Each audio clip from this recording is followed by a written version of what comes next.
welcome to another vlog on my channel. You see me sitting in front of the blazing fire. I have my warm poncho on. Yes, I am wearing ponchos because they are nice and warm, they're cozy, and I think they look okay. You can also see a stack of books that I have here. Those are books that Haruki Murakami wrote, and I want to talk in particular about one book, namely what I talk about when I talk about running. That is a book that Haruki Murakami wrote as a kind of an autobiographical insight into his personal life as a runner, but he also uses running as a metaphor for more things that he has experienced and learned from life.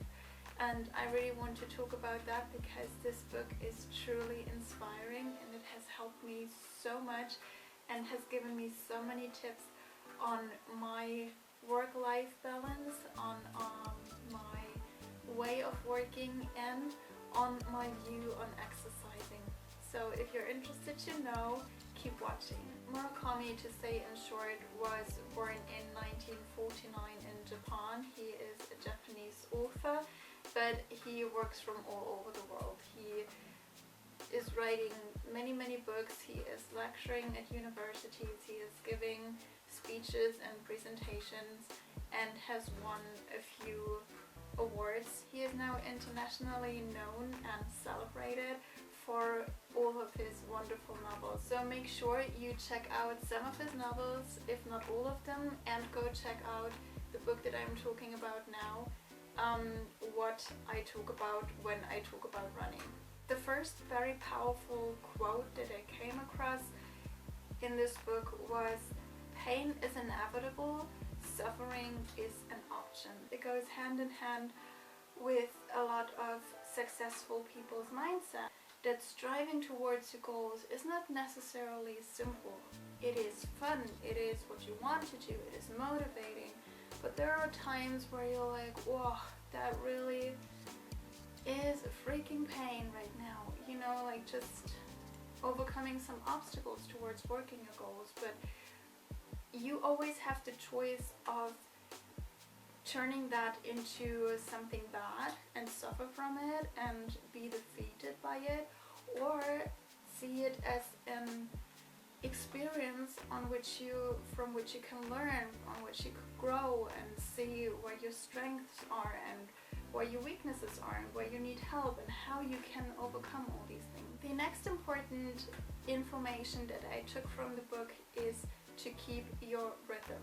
Murakami is a very structured person. It's not only when he is training for a marathon, he even did an ultra marathon of 100 kilometers, which is 62 miles.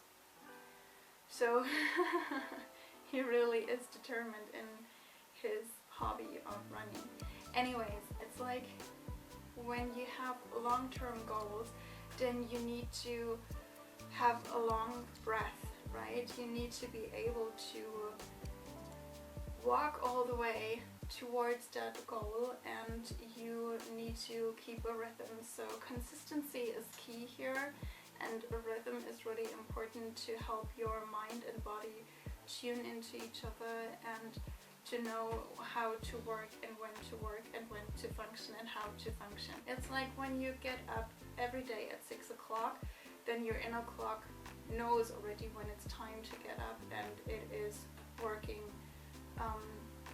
towards your advantage, and that's the same with work here. I was also wondering why Murakami would participate in marathons every year and what I can take from that for my work routine and the way I work. And I don't necessarily know why he is participating in marathons every year. I guess he really loves that and enjoys doing that. But it's also something that makes you accountable for things. You know, it's like a deadline that he has for himself, like until the New York Marathon you have to be fit. So you plan your training the way that you are super fit and super strong on the day that the marathon is, so you can accomplish that marathon in your best time.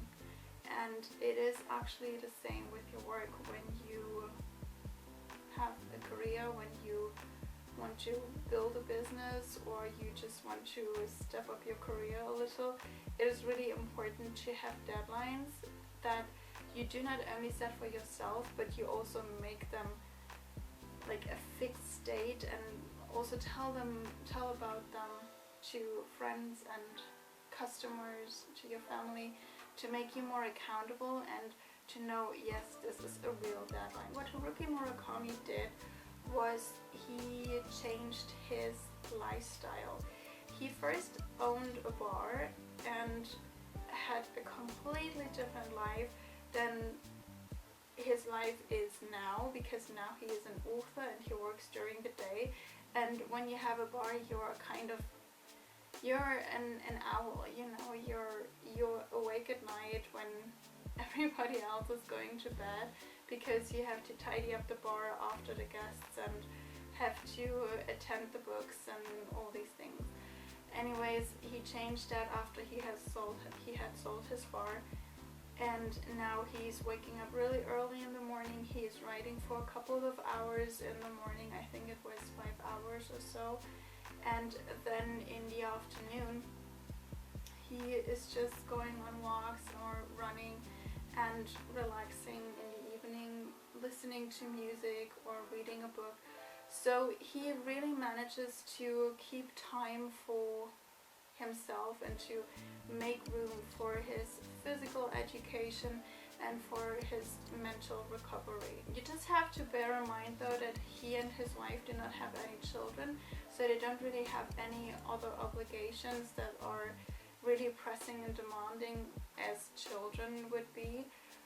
So they can kind of, you know, live their life in the way they want to and won't have to consider the children's routines and the children's preferences into that anyways. So just make sure that when you schedule out your life, you know what other circumstances are in your life that are of importance and that you have to be responsible for. Haruki Murakami likes to work in the mornings because that's when he is most energized, and that is when he works on the most important tasks and on the tasks that are hardest to fulfill, because that's when his energy level is really high and he has very high concentration and is able to focus a lot better than when he is starting to get tired or has his afternoon low. During running, Murakami says that his mind is usually empty, and when he is running marathons he also has kind of a mantra that he repeats in his head over and over again. So running for him is kind of a meditative state to instill the mind and to just focus on the body and to only work what is necessary to work at the moment in order to save energy and to be most focused and most concentrated. And that is something that we all need to learn a lot more, to work with focus and concentration, to block out anything that would be nothing but a distraction and would drain our energy and take our energy and our focus away from what we actually are working on right now. So running really would help there to instill the mind and to just work what is important and interesting right now. Meditation helps there a lot too, and journaling does, in order to, you know, just clear the mind and declutter it all in order to be able to work more focused and concentrated. As many other successful people who practice daily exercise and even involve in extreme sports and extremely cool sports, Murakami too knows that physical exercise does not only just strengthen the body, it also strengthens the mind and our emotions as well. Research has found that people who exercise more are emotionally more stable than people who do not exercise, because they are more balanced and more in tune with themselves. So they know themselves better, they know what they are capable of physically and mentally, and they are just more balanced. At one point in his book, Murakami says that he is the kind of person who goes big or goes nothing, or he goes big or he goes home, or something like that is what his saying goes.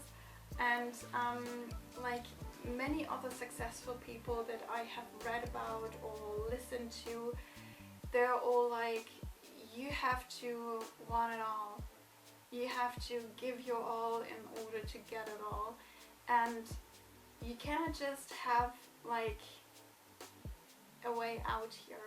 It is your one-way lane. Like, you have a lot of skin in the game here. And of course, I am not suggesting that when you have a career wish that you want to fulfill, to just drop your job right now that is paying for your bread and butter and for your children's bread and butter as well. But it is something that you should consider as terminated, and as something that you would just really leave behind and cut off as soon as your actual business dream really starts to pay off. Otherwise, you're just working on these two different construction sites and nothing really will work out. It will not really go fast enough. That is just what Murakami did.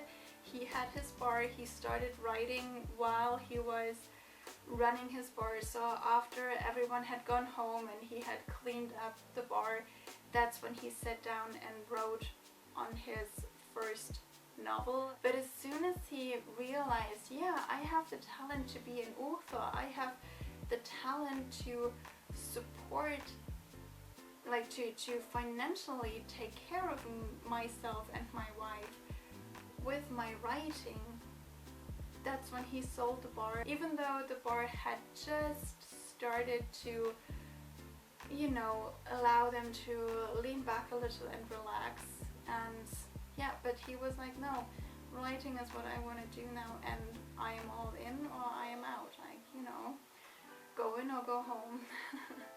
So I know it might be really scary, but this is something that I understand. It does make sense to me. It is scary, but it does make sense to me, and it is what I am doing right now. I just try to go all in, as reasonable as I can, with the children that I have and with the life and the dreams that we have. But I know that the other career that I have, the other job that I have, it's just not what I want. So I'm doing it for as long as it's important to do, until my actual thing really pays off. Then later on, Murakami writes that he keeps a diary, a runner's diary, in which he writes down his training plan and the amount, like the kilometers that he had run and how fast he was, so that he could like see how he had improved and when to cut back a little in order to recover his body again, so that he will not be, like, his energy will not be all drained out and his muscles not be sore by the time the actual marathon is there.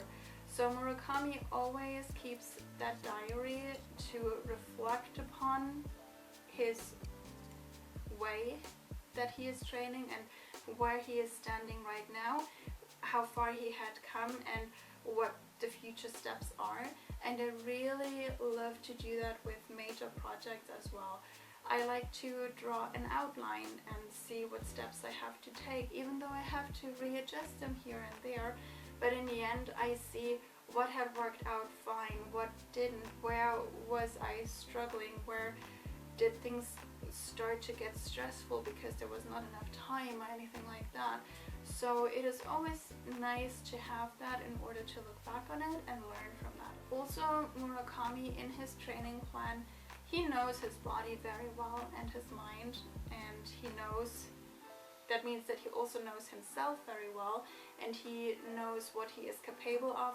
And when his body and mind start to, you know, break down a little bit and need a rest, And that is why it's important to exercise again, so you know yourself a lot better. But again, he also knows that the peak of your training should not be right before the marathon. It should be some time before that. And that's just the same with projects. The peak where you work the hardest, where you have a lot of positive stress, where like, okay, now I have to get these things going and need to get moving and do this and check that off the list and get this done in order to get that done, should be way before the actual deadline, before the actual presentation or whatever it is that you're doing, because when you have the peak right before then, that's when things get really, really stressful, and when you don't have time to make proper corrections. So you always should try to plan your project in the way that you have your highest peak of work to do way before the actual deadline.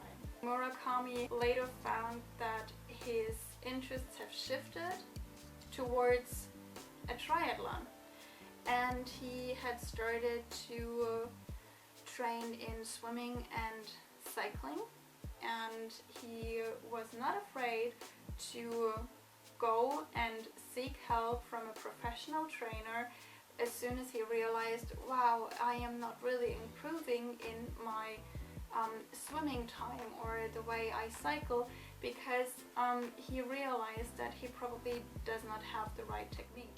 He says that you should not be afraid of that, because they have knowledge, they know things, they make you do things where you're sometimes like, why? What is the purpose of that? Why should I do that? But later on he felt like, oh, that's why. So the overall picture came clear to him in the end, when his personal trainer was of course way ahead of him, because he just knows his stuff.